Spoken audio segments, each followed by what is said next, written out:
आज हम लोग पढ़ेंगे कांता भारती द्वारा रचित रेत की मछली उपन्यास।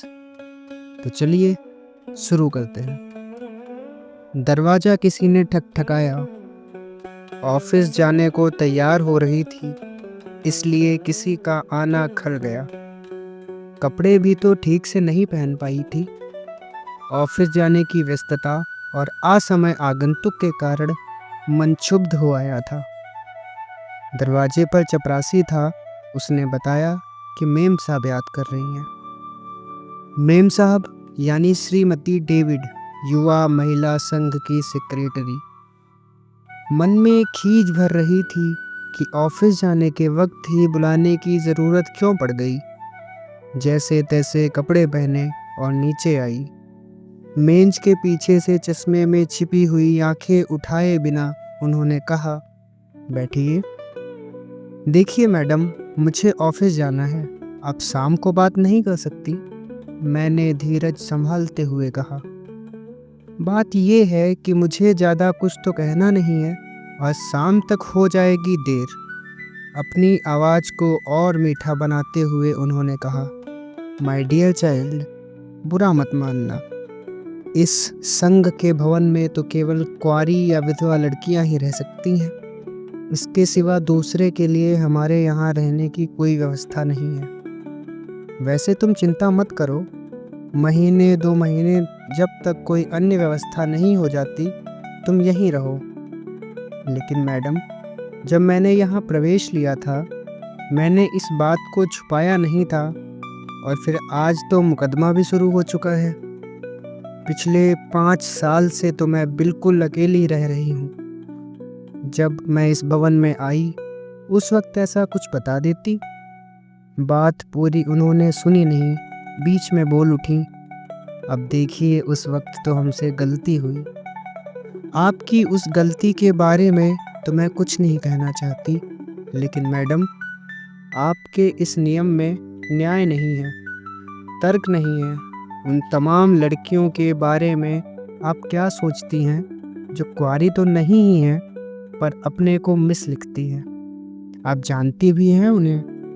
उनके चेहरे पर तनाव झलक आया।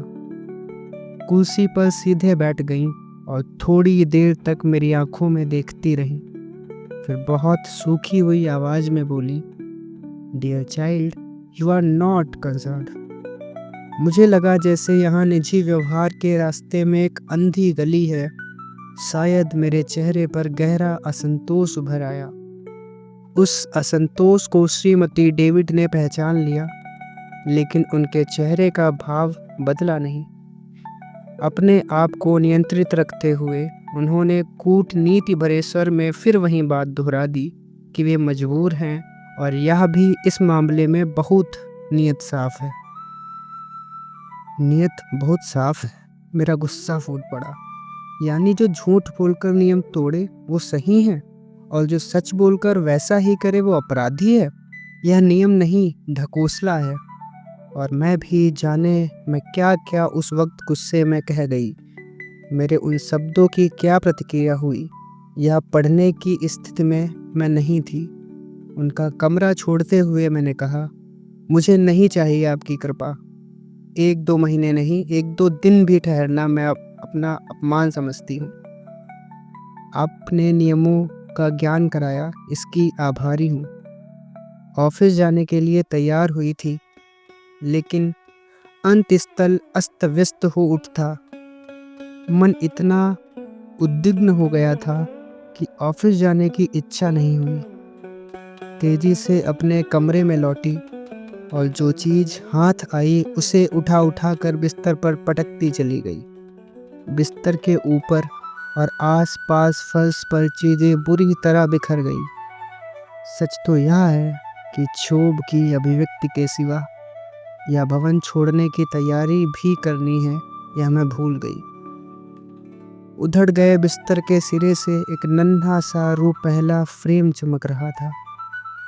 फ्रेम के बीच में दिखाई देते काले सफ़ेद धब्बों के बीच अचानक एक कोमल चेहरा उभर आया। उस कोमल आकृति के उभरते ही जैसे खौलता हुआ क्षोभ धीरे धीरे बैठने लगा। शुद्ध मन आर्द्र हो गया, आंखों की कोर भी गीली हो आई। साहस नहीं हुआ कि पहले फ्रेम में मढ़ी हुई एक भोले चेहरे की वह तस्वीर हाथ में उठा लूं। क्षोभ का वह उबाल थम गया था, इसलिए धीरे धीरे बिखरा हुआ सामान एकत्र करती रही। लेकिन ऐसा लगा कि जैसे जैसे मैं सामान इकट्ठा करती जाती हूँ, मन की गांठें बिखरती जाती हैं, जैसे एक कसी हुई रस्सी जिसका एक एक तार बिखरता जा रहा हो। एक चीज के साथ जुड़ी किसी दूसरी चीज के अलग होते ही सब कुछ बिखरने लगा, सब कुछ टूटने लगा। परित्यक्तता केवल इसी एक शब्द के साथ बिखराव और टूटन की लंबी श्रृंखला जुड़ी हुई है। टूटन के इस अछोर क्रम में आज युवा महिला संघ के भवन से यह अलगाव भी स्वीकार करना होगा। दूसरा उपाय नहीं। निरंतर अपने आप से लड़ती हुई अब मैं यहाँ पर यह छोटी सी लड़ाई छेड़ दूँ या नहीं होगा। हाथ एक निश्चित दृढ़ता के साथ काम करने लगे। थोड़ी देर में संघर्ष के जीवन से धड़कते हुए उस कमरे में निष्प्रभ वातावरण उतर आया। सामान अधिक नहीं था। उसे सावधानी से इकट्ठा करने के बाद मैं नीचे आई। फोन श्रीमती डेविड के ही कमरे में था। एक क्षण ठिठकने के बाद बिना उनकी ओर देखे मैं फोन की ओर बढ़ गई। उन्होंने भी संभवतः मेरी ओर नहीं देखा। कुमुद फोन पर ही मिल गई। मैंने कहा कि उसे तुरंत यहाँ युवा महिला संघ पहुँचना होगा। कुमुद को आने में कोई 20 मिनट से ज़्यादा वक्त नहीं लगा होगा, लेकिन मुझे ऐसा अनुभव हुआ जैसे एक युग बीत गया हो। अभी वह टैक्सी से उतरी ही थी कि लपक कर मैं उसके पास पहुँच गई। मैंने कहा कि वह टैक्सी अभी जाने न दे। कुमुद कुछ पूछे कि इससे पहले मैं झपटती हुई अपने कमरे की तरफ बढ़ गई।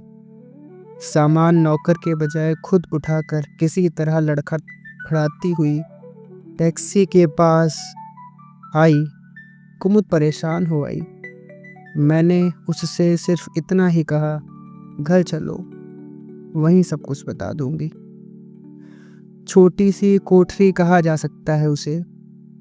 एक बड़ी कोठी के सर्वेंट क्वार्टर की मामूली सी कोठरी।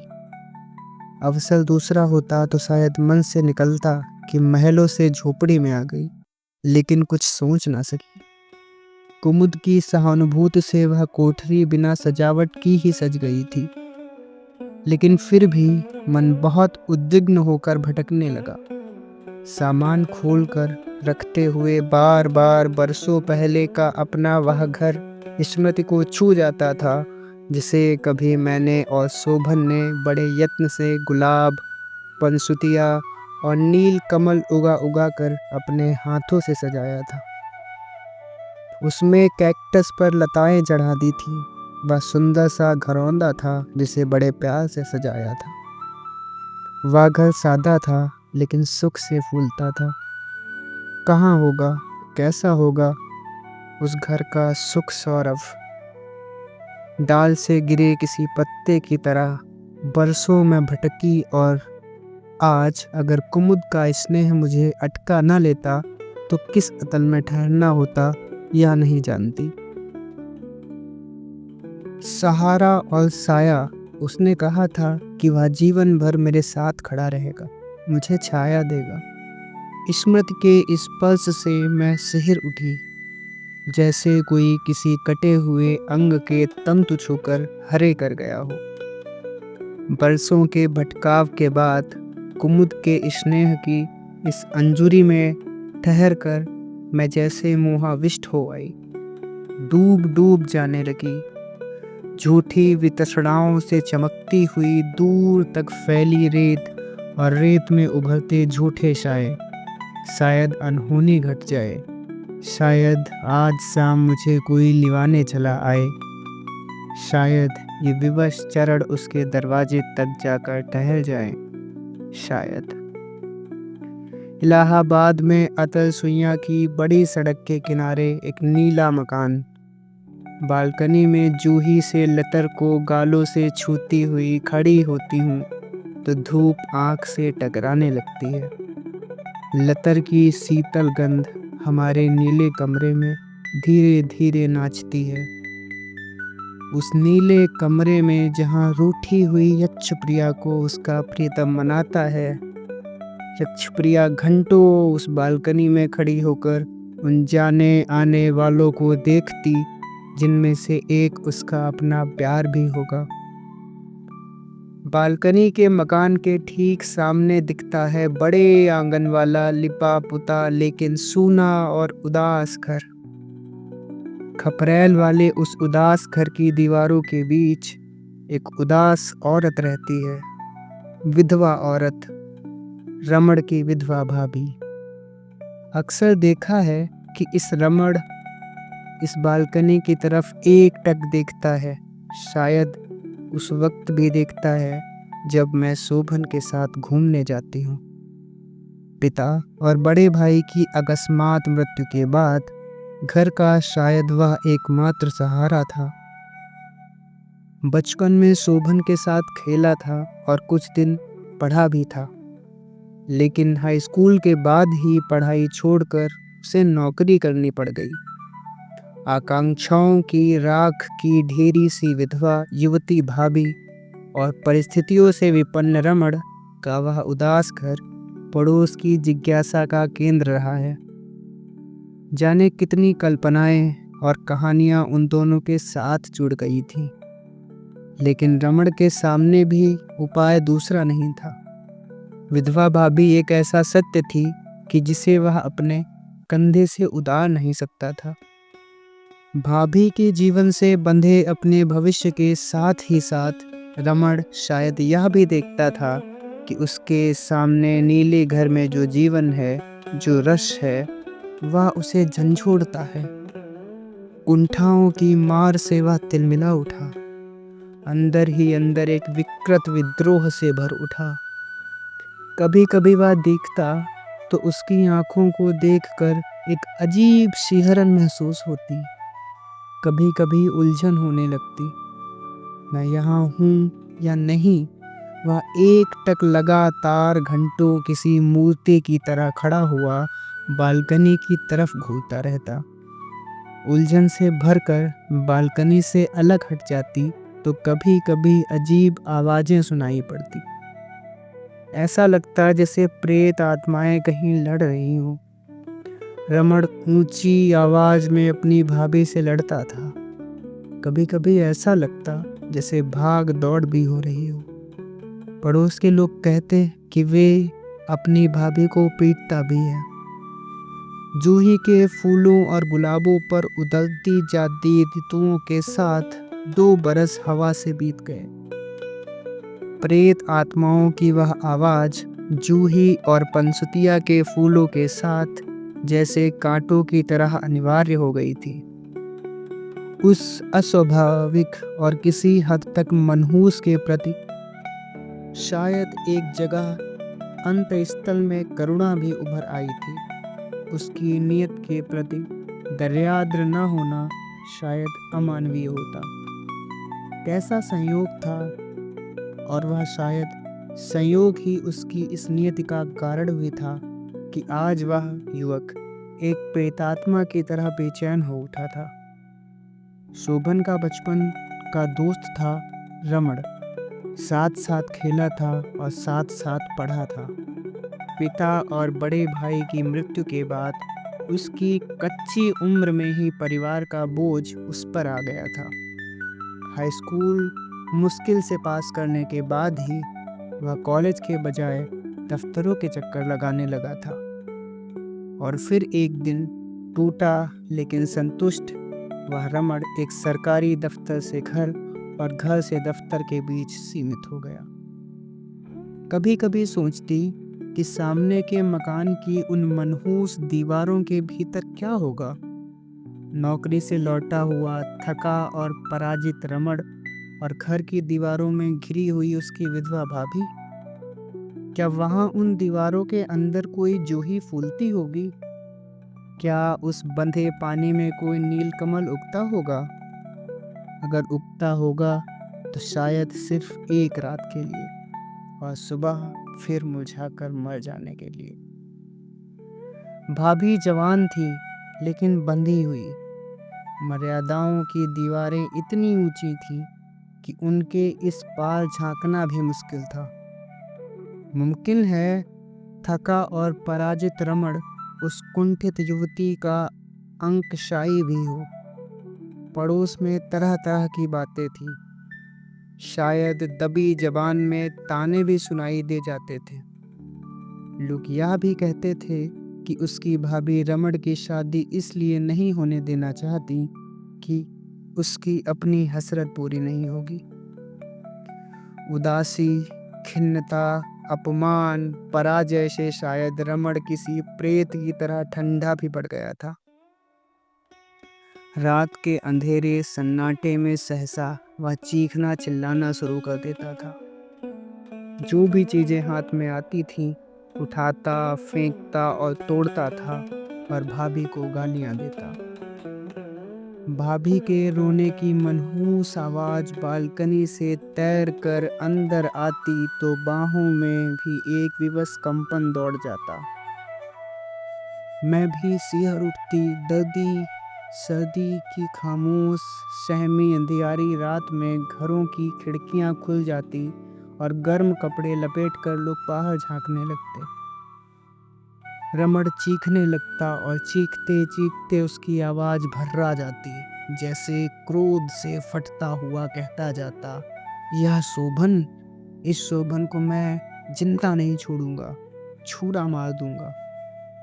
कभी कभी उसके स्वर में लाचारी होती थी। वह रोता था और इस बात की कसम खाता था कि वह पढ़ेगा, बड़ा अफसर बनेगा और शोभन की तरह किसी सुंदर लड़की से शादी करके घर बसाएगा। कुछ दिनों बाद एक दिन शोभन ने बताया कि रमण ने यूनिवर्सिटी जाना शुरू कर दिया है। लेकिन यह सत्य बहुत सुखद साबित नहीं हुआ। एक दिन मैंने देखा यूनिवर्सिटी जाते वक्त मेरे पीछे पीछे वह चला आ रहा है। मैं अस्थिर हूँ, लेकिन फिर मैंने अपने आप को संभाल लिया। अगले दिन फिर उसी तरह रिक्शे का पीछा करता हुआ रमण दिखा। मुझे खीज हुई और फिर वह क्रम लगातार चलता रहा। कभी कभी ऐसा लगता कि वह साइकिल पर पीछे पीछे आते वक्त कुछ बुदबुदाता है और कभी कभी गुस्से से तमतमा भी उठता है। उसका आतंक जब सीमा से बाहर हो गया तो एक दिन मैंने चुपचाप अपनी सास से सब कुछ बता दिया। शोभन से भी कहा। हल्की सी चिंता उनके चेहरे पर उभर कर डूब गई। फिर वे बोले, कोई बात नहीं, तुम्हारा मन पवित्र है तो रमण तुम्हारा कुछ नहीं बिगाड़ सकता। तुम उसकी तरफ ध्यान मत दो। ध्यान मैं न देती, लेकिन परिस्थितियां उतनी सहज नहीं थीं। घर लौटने के बाद रात को रमण का वह पागलपन हर दिन बढ़ता जाता था। कभी कभी विधवा भाभी की छोटी सी बच्ची तक को पीटता था। उस मासूम बच्ची के चित्कार से और भाभी के रूतन के वातावरण कांप जाता और हम दोनों की नींद गायब हो जाती। अगले रोज यूनिवर्सिटी जाते वक्त मेरे मन का आतंक अनचाहे ही और अधिक गहरा हो जाता। कभी कभी लगता कि यूनिवर्सिटी ना जाऊं तो अच्छा है। कोई नौकरी तो करनी नहीं, मन को समझाने की कोशिश करती। रमण का साहस या तो बढ़ता जाता था या फिर उस पर पागलपन हावी होता जा रहा था। उसकी आंखों में भयानकता झलकती थी। क्लास खत्म होने के बाद अंदर घूरता रहता और मेरे बाहर निकलने का इंतजार करता रहता। मेरे बाहर आते ही वह पीछा करना शुरू कर देता। फिर एक दिन मैंने देखा उसने अपनी साइकिल के कैरियर पर एक बड़ा सा पत्थर रख छोड़ा है। वह पत्थर बराबर वहां दिखाई देता और लगता कि वह किसी अज्ञात से बदला लेना चाहता है। उस दिन यूनिवर्सिटी पहुंचने से थोड़ा पहले ही अचानक रिक्शे की चेन उतर गई। रिक्शा वाला उतरकर चेन चढ़ाने लगा, तभी मेरी नज़र पड़ी रमण पर। मैं सन्नाटे में आ गई। साइकिल छोड़कर उसने कैरियर पर रखा पत्थर उठा लिया था। शायद मुझ पर फेंकने जा रहा था। आज शायद अनहोनी घट जाएगी। डर से मेरी आंखें बंद हो गईं। भयंकर आतंक के कुछ क्षण कैसे बीते मुझे पता नहीं। जब मैंने आंखें खोली तो पाया कि रमण ज्यों का त्यों पत्थर उठाए जड़ हुआ खड़ा है। मैंने कांपते स्वर में शायद उससे कहा था कि मैंने उसका क्या बिगाड़ा है। रमण रोष से कांपता हुआ गालियां बकता रहा और फिर पत्थर एक ओर फेंक कर चला गया। तनाव के वे क्षण बीत गए। उसके बजाय अब क्षोभ उभर आया। यूनिवर्सिटी पहुंचते ही रिक्शे से उतरकर मैं सीधे प्रॉक्टर के कमरे में गई। घबराहट से कांपती हुई आवाज़ में किसी तरह मैंने रमण की घटना बता दी। प्रॉक्टर ने संजीदगी से सुना और मुझे निडर होकर जाने को कहा। मन फिर भी भय से कांप जाता। समझ में नहीं आ रहा था कि रमण की इस दुश्मनी की वजह क्या है। क्लास में मैं कैसे बैठी मुझे पता नहीं। शायद शरीर ही क्लास में था, मन नहीं। क्लास खत्म हो जाने के बाद भी आतंकित मन में मैं स्टाफ रूम के सामने जाकर खड़ी हो गई। बहुत साहस करके किसी तरह मैंने चिक उठाकर अंदर देखा। शोभन शर्मा जी के साथ किसी बहस में व्यस्त थे। शर्मा जी ने मुझे पहले ही देखा, आग्रह से अंदर बुलाया। बहुत चाह कर भी मैं अपनी घबराहट छिपा नहीं पा रही थी। शर्मा जी भी इस बात को समझ गए। पूछा भी, लेकिन मैं बात टाल गई। शोभन मुझे देखकर शायद अचकचा गए, फिर संकोच छोड़कर पूछा, क्यों कुंतल, क्या बात है? चाहा कि बात कह दूं, लेकिन रुक गई।